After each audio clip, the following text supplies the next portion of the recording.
Oh yes, this is the Hardcore Marketing Show. I'm Casey Cheshire, your host for this epic journey. Today's show is sponsored by Ringmaster, on a mission to launch B2B podcasts that create relationships, generate revenue, and drive growth. Ringmasterlive.com. Bam. All right. Hello. We are started. And starting, and this thing is going. The train has left the station. I'm very excited to introduce my guest today. He is an entrepreneur, a marketer, fellow Marine Corps veteran, a leader, a problem solver, and the kind of military experience that let's just put it this way: when you meet someone and they've got certain background, you just go whoa, and you're like impressed with a fellow Marine. So I'm impressed. He's got some great training, some great schools. He did a lot of crazy and fun and wild jobs in the military, which we might get into. He's the founder at GI Pages. Josh Addison, welcome, sir. Hey, Casey. Thanks for having me. Excited to be here. Yeah, man. So your flattery is too much. Just put it on rewind, right? Just keep playing it over and over again. That's the way. And there we go. So hey, I want to get right to this. We've talked a little bit already, and I can't wait to dive into this topic. So I'm going to shut up and hand this thing to you. It is heavy though. So, but you know, Marines. Ugh. That's okay. Right. You like heavy things? You got it? All right. Gotcha. All right. Take Thor's hammer, smash for me some kind of marketing myth, bogus strategy, misconception, set the record straight once and for all.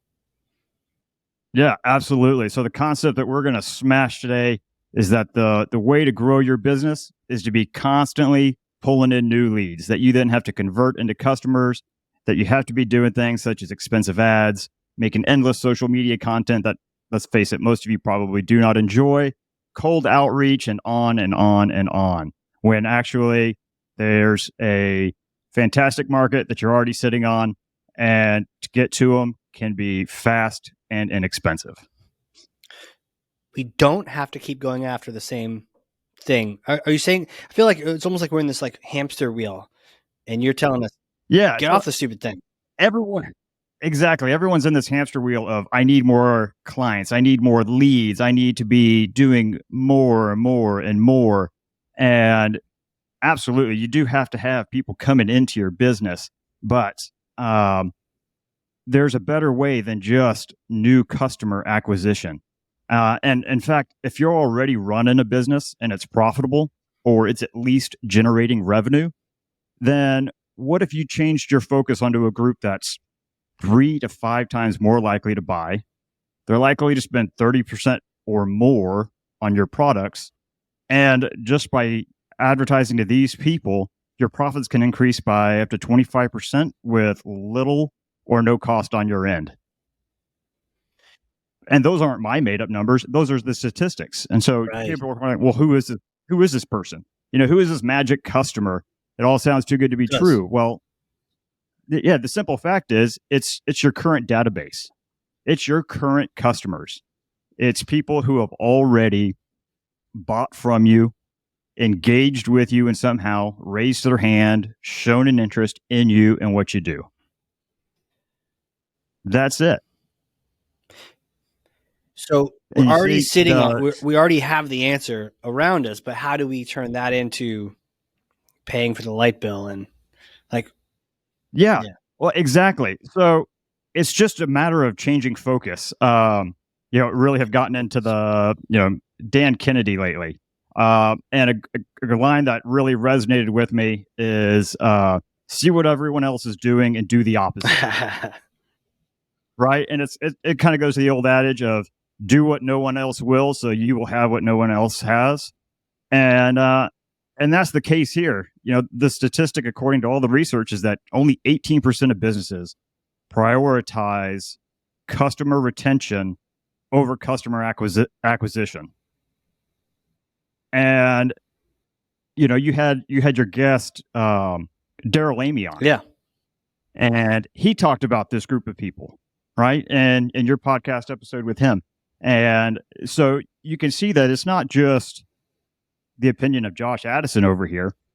There is market data. There are entrepreneurs and marketers with far more experience than I am. And they're all saying the same thing. You just have to be willing to listen to it and figure out, okay, am I going to actually take advantage of this opportunity? Right. And everyone's heard of the Pareto principle, 80-20. Well, what if you did spend that 20% of time focusing on the people who have already come across that trust bridge? Because that's all business is it's trust, and it's providing a service. And the framework that I really changed me and how I operate my business was that's exactly what we do. It's a trust between me and the people who trust me with their businesses, and that I will deliver for them. And all money is just the medium of the exchange. That's it. It means nothing if there isn't a valuable service or product that you're delivering on the other end that you can keep with your current customers. Gotcha. And so if you're in a business where you're just turning customers, then you're always going to be on this hamster wheel of where's the next dollar coming from and where's the next sale coming from. Right. Whereas if we can turn that into a system where we stay engaged, we have that top of mind awareness with our already network, then you're 10 steps ahead of the game. I love the imagery of the trust bridge and the fact that people are already over it. And I guess to go on that analogy, but yet we're trying to fish still, right? There's people already come over. Exactly. They're hanging out on our side, and yet I'm still looking at the ocean to try to, where are the fish at? It's like, dude, they're like right behind you. They're already on your side of the island. Exactly. And you've got, just like fishing, you've got several types. You'll have fish that have already bit and you've already put in your boat at least once, right? You've caught them.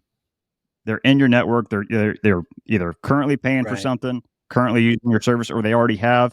And then you've got nibblers. You've got people who are testing the bait. They're looking at your content. They're reviewing what it is you do. And, customers are far more educated now than they used to be. They are doing the sales cycle on their own. Yeah. They're reviewing. They already know what they want. They're pretty close to identifying what it is their problem is. And they're really just kind of looking for a solution. And if they're in your network, they've already come to you seeking that. And there's so much noise out there that people are just constantly being bombarded. Then, they lose focus. They go somewhere else, or they just completely drop off. And if you can keep that top of mind awareness with them and play for the long game, then you're going to fill your basket with fish. And we really like the fact that, this is who we focus our marketing efforts on with the businesses we serve, is we're going after their database. Mm-hmm. And there's a couple of reasons why. Like we talked about, that the first reason is we've already got that trust established. Right. And that can't be overstated. And especially in the Internet of Things, there is just so much garbage out there, right? Right. It doesn't take any effort for somebody to put something online and try and sell it. If with your current database, you've already established that trust. They've come to you, for something, even if that was just an introduction, even if that was just to answer a couple questions.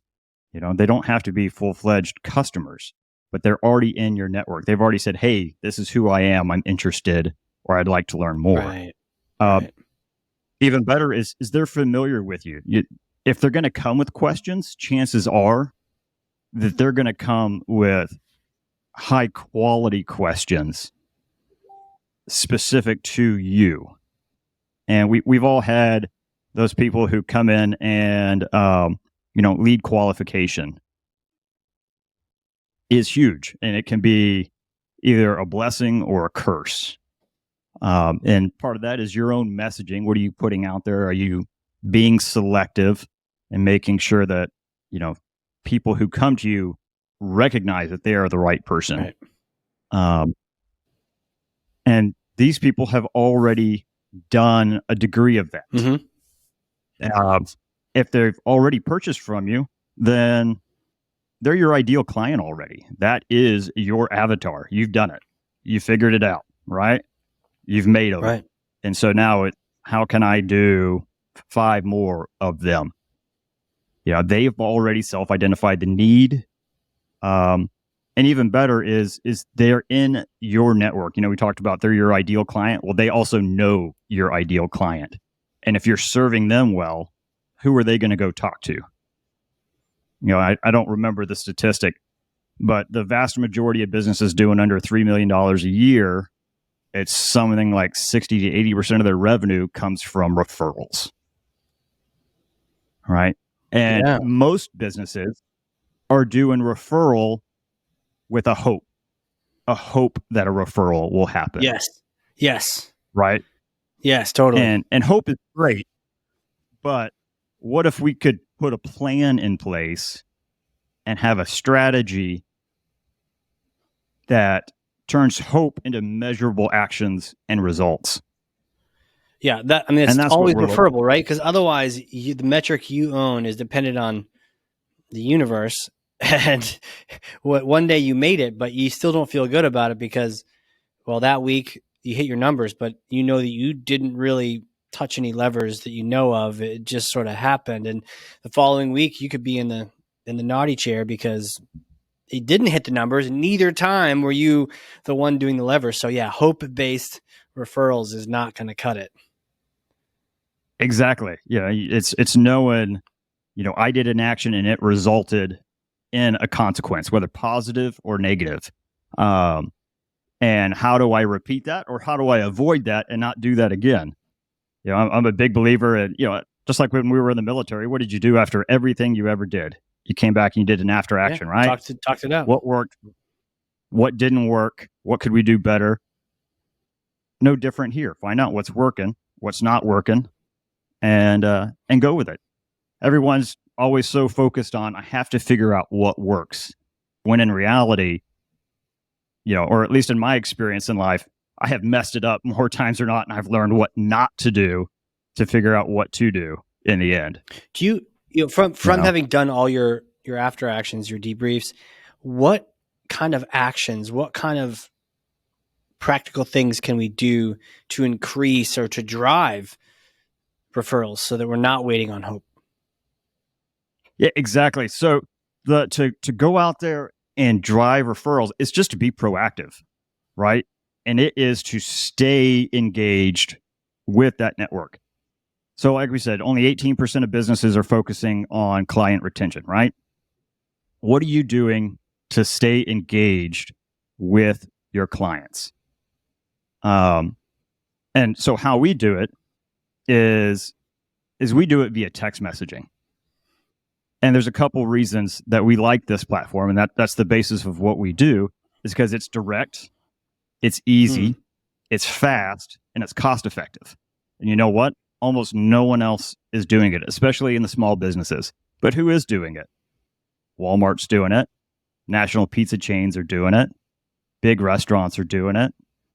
Big stores, your Kohl's and your Macy's and stuff like that, they're doing it. And why are they doing it? Would these big corporations be spending this kind of money on this kind of thing if it didn't work? Not likely. Not for long. Absolutely not as long as they have been using it. Exactly. And, kind of going back to the quote of see what everyone else is doing and do the opposite. Everyone's doing ads. Everyone's doing direct mail. Everyone is sending out an email. And I don't know if you're like me, how many emails do you just ignore? And eventually you just get so overwhelmed, you don't even want to unsubscribe. You just select all and delete. Yeah, exactly. Right. And then the other thing about those mediums is they have a long process from either designing it, building out your email sequence, building out all of your email channels, getting them validated, getting your emails out. How many letters do I have to write? Yep. And then, the follow through, implementing it, getting it out. And then you have all these people that you still have to follow up with via another channel. And with text, we don't have that. One of my, favorite stories and what really pushed me into this brand of business was when I came across this. And I was like, okay, I'm going to try this out, and looked for a fellow veteran who would let me run this on their business, right? So his name was Curtis Sprague. He runs a photography studio here in Broken Arrow, Oklahoma. And he is a phenomenal photographer. And he said, hey, buddy, absolutely. I've tried everything. If it helps you, by all means, give it a go. Cool. And, you know, a lot of people are going to be sitting here thinking, well, I have to have a massive database for this to work, right? He had 250 people in his immediate database. Okay. And all we did was we set up a simple message with a simple offer. And what he came into with his offer was he was going to give them a free 11 by 17 print. Cool. I think that's the right. I'm not a photographer, but it was a nice sized family portrait, single print that you could hang on your wall, right? And he was excited because he was trying out a new form of photography for him in black and whites. Oh, okay. Yep. And so we sent out a simple message that said, hey, first name, you know, so, hey, John, this is Amanda with Curtis Sprague Photography, and we are super excited to announce that we're trying a new black and white family portrait. Our last studio session with you was fantastic. And as a valued customer, we'd like to offer you a free 11 by 17 print with your next session. Wow. Would you like to schedule one? Right? Yeah. And we ran that 250 people over 2 weeks. So we're only sending out, 25 messages a day, because we only do Monday through Fridays. Yep. Is that a particular limit, or are you just pacing it yourself? No. That was just for him, so that, you know, we could make sure that we were responding appropriately. We weren't overwhelming anybody, and we weren't just burning through the whole list at one time, right? We do it in small batches so that we can see if something's working or not working, and then we can change stuff, you know, like I said, instantly. I mean, that's smart, right? And I might have just been tempted to just hit all 250 all at once, but I like the idea of iterating on it and seeing if it's working. Great, send them more. You can always send them more, but then not shooting all of it at once. Not a dump back, right? Yeah, and exactly. And in that 2 weeks, he got 22 booked appointments. Wow. With the average value of each appointment being $1,500 to $2,000. Wow. From just a simple text message. Now, let's kind of go into a couple of the reasons why for Curtis that was such a good return, right? One, he is a professional salesman. He knows his product, and he differentiates himself from his market by, you don't come in for photos. You come in for an experience. You've got a charcuterie board. You've got wine. You've got somebody who one-on-one is vested interest in, what do you want these memories to be? So he's selling an experience. Right. And the byproduct is the picture, right? And he has an intimate relationship with his customers. But anybody can do that. You know, this isn't unique to photography. This isn't unique to Curtis. It's just he realized that he could do that. And what he liked most about the text idea was the fact that if you go back to that message, what was that message that we sent out? It was hyper personalized. Super. Yeah. It was something you'd text someone that you know, as opposed to being some super spammy text message, which is the worst. Exactly. And so, you know, who was Amanda when we said, hey, this is Amanda with Curtis Sprague Photography? Amanda's a robot. Okay. That's our software. But people don't need to know that, and they don't have to feel that way. So a lot of people think, well, I have to do all this manually. No. There's plenty of services out there, and it's all in just how you frame it to keep it personalized. You're in complete control of the message, so be personalized. Right. And if you're not doing text, if you're doing some other form of it, take that same concept, is get hyper personalized in your messaging. Because that's what people want. People want to feel like they're being talked directly to, not at. Right. Oh, man, love that. Sick.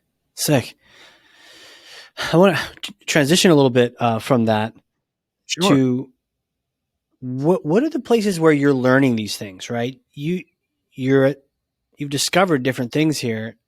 Are there any particular books, any particular podcasts that you've been going to and you want to give a shout out to? So book wise, or just kind of general learning knowledge, I stumbled into the Dan Kennedy realm, direct message marketing. Right. And then it's just been a lot of open source research and kind of figuring out, okay, what's working, what's not working. A big part of going into this for my own self was I wanted a system that, one, I could deliver on, is actually delivering results, but two, how many people start a business only to make themselves another job, not to be an entrepreneur, but to be another, job, working a second job. And I wanted a system that I could put together that wasn't just creating a second job. Yeah. But that provided a real value to people.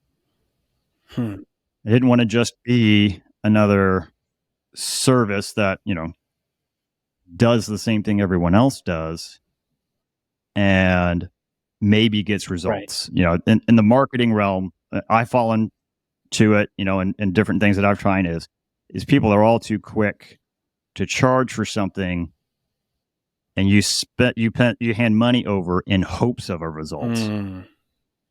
I hope this Facebook ad campaign is going to work. Fingers crossed. Yeah, exactly. I hope this, and so we decided to be different and said, instead of hope, why don't we start a business where it's results based? Right. That's right? Cool. And my success is tied to yours. If you're not succeeding because of what you've brought me in to do, then neither am I. It's true. And that's how it should be, right? I mean, that's a real relationship versus some sort of transactional. Exactly. Yeah. Exactly.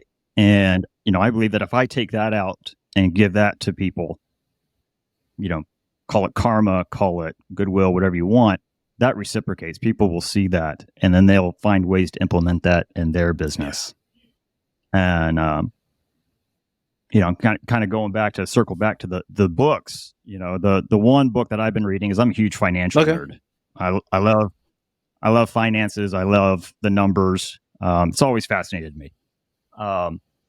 So I'm sitting here and I've been reading, the little book that still beats the market by Joel Greenblatt. Right. And you're probably thinking, well, what in the world does that have to do with marketing? Well, can you think of a more confusing and overanalyzed industry than trying to invest? Right. No, I can't. Right. I mean, it's just crazy confusing. Everyone's got a different opinion. Yep. Squawk boxers are always shouting one thing, and you've got the eternal optimist, you've got the eternal pessimist, you have everyone in between. Nobody knows what to do, right? And he wrote this. He's got this book, a little book that beats the market, or that still beats the market. And if he can go through and identify a real simple, clean way to get positive results from the stock market in a way that the everyday user can understand, why can't we do that with marketing? Yeah. Right? Why can't I build systems that help businesses grow, that's simple, easy to understand, and has real results, not hiding behind fancy lingo, acronyms, percentages, or numbers that nobody understands. It's just real. And so that's been a big inspiration for kind of going through this. And we've really taken that to focus what we do even narrower, so that we can do just that, deliver the results, Yeah. Man, dude, well, who are you? Who, like, how do you know these things? Take me back in time to little Josh days. Did little Josh know you're going to be kicking ass, Marine, marketer, entrepreneur, all these things? No. So, little Josh grew up in Texas, and so split between North Texas and kind of South Central. And I grew up in a family that was short on money, but long on work ethic. I had a dad that growing up, it was, kind of difficult. Was he there? Yeah. But man, he was always at work. He was the dad putting in 80 plus hours. He was there for his work, no matter what, all the way to the end. And I had a grandpa who, worked until they told him he couldn't. And then, then he passed away. He had no more purpose. He was driving trucks and delivering propane, into his 80s. And so that instilled a great sense of work ethic in myself. And it kind of began that entrepreneurial bug. I had a lawn care business when I was young. When I had a driver's license, I grew up with truck drivers. So I started a moving business and just did, inner city moving, people moving from one rental to another. I had an eBay store for a little bit, Yeah. and That's like was, a hustle store, Exactly. Yeah. Exactly. Yeah. Back when eBay was young. Yeah. We're going back a ways. But I'd always had this kind of drive, but I never really had a sense of purpose or what I was really going for. And that was all through high school. And then at 17, you kind of come into that realization. You're going, okay, what am I going to do? And I realized that, one, I absolutely hated school. I was awful at school. But I always loved to learn. And it's kind of a quagmire there, but I loved to learn, but I hated school. And because I realized later, and I see it with my youngest son, is school is all about memorization and regurgitation, and I needed to be able to physically apply it. Right. And so realizing that college wasn't going to be for me, and nowhere else to turn, I joined the Marine Corps at 17. Funny story, I got my parents to sign off on, at 17, you have to have your parents sign off on it, right? Yeah, totally. So I got my parents to sign off on it that I was going to go into crash fire rescue on an aviation contract, right? And then I go to MEPS, and while in there, I'm like, hey, can I change this? I'm like, yeah, what do you want to change it to? I'm like, change it to 03. Infantry. And let's go. I changed it straight to infantry without their knowing about it. Yeah, Mom, Dad, I'll be a firefighter. No worries. I'll be safe. I'm just going to sit on the side of him. Never going to be seeing anything dangerous at all. And like, never going to see anything dangerous at all. And my mom still likes to give me a lot of grief for that. So yeah, I joined the Marine Corps. When did they find 17. They found out after boot camp. So after infantry school, when I reported to an infantry unit, when I reported to 7th Marines, and they're like, wait a minute, what is that? I'm like, that's an infantry battalion, and I leave for Iraq in 2 weeks.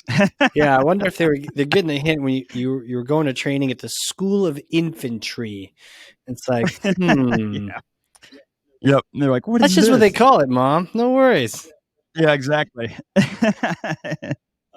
So then, my military career, I was in the infantry, did 4 years there. And then it's like, okay, well, what's next? I'm kind of over this, right? I was already a squad leader. I had been a platoon sergeant at times. And so for those not in the military, it's about as high as you really go in the infantry world.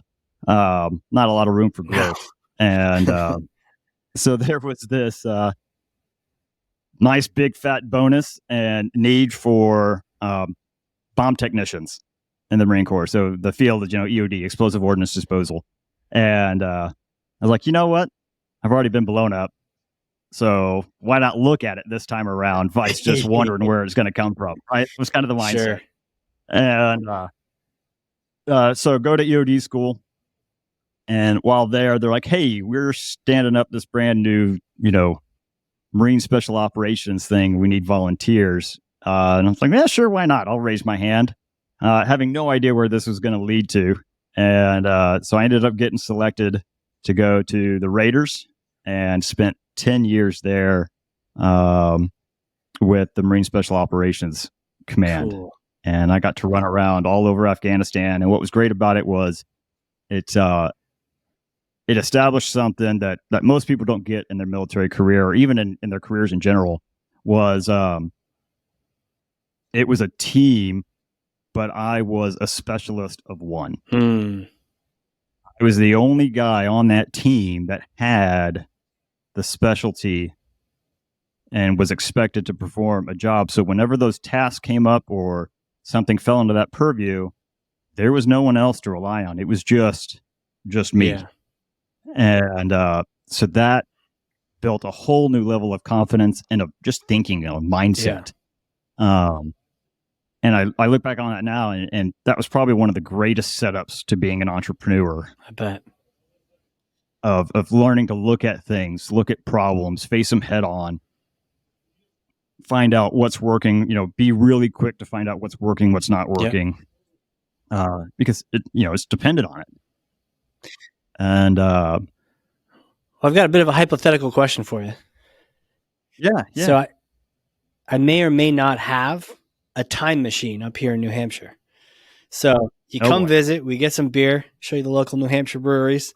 We hop in this time machine and hey, tell my wife we'll be back in a little bit. We're going to mess around with the time machine. All right, you guys, have fun. It's a particular kind of time machine, though, because it goes back in time and you get to meet yourself. And roughly at the very early 20s, right? Let's say you've been in the Marines for just a little bit now. You're not a boot anymore. You've been in, and you get to meet yourself then, like early you. What kind of things would you tell yourself? Ooh, a lot. Yeah. Question is, how much would I listen to? I know, right? But the big one I think I would tell myself is one, be prepared for the punches. You're gonna get hit in the face. Don't shy away from it. Don't not get in the ring, but just know they're coming.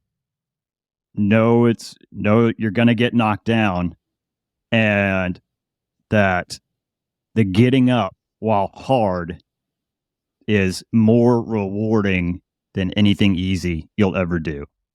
And kind of what I tell my kids a lot is don't be afraid of the hard thing, because you're going to look back and you're going to realize that those were the best times in your life. So go forward, do the hard thing, be willing to fail, be willing to learn, be willing to be vulnerable. And you do that, you'll come out successful in more ways than just, ribbons on your chest or money in your bank account. There'll be an inner strength and reward that nobody can take away, and that'll last you until your final days. Yeah. Man, that is good. Well, if people want to learn more about text messaging, your services, your company, chat with you, where do they go? Where do they connect with you? Yeah, absolutely. So the best place to get a hold of me is LinkedIn. You can find our profile on LinkedIn, and we are very much a service before sales based company. So if you've just got questions, you're not sure if this is right for you or not, reach out and get in touch with us. We're all about service. Happy to answer questions. If this is something you're looking at doing on your own and you're not even looking to bring somebody else in to do that, that's fine too. We want to see people succeed, whether that's with us or not, so we're just happy to be there to help people. So find me on LinkedIn, Joshua Addison, the number 2336.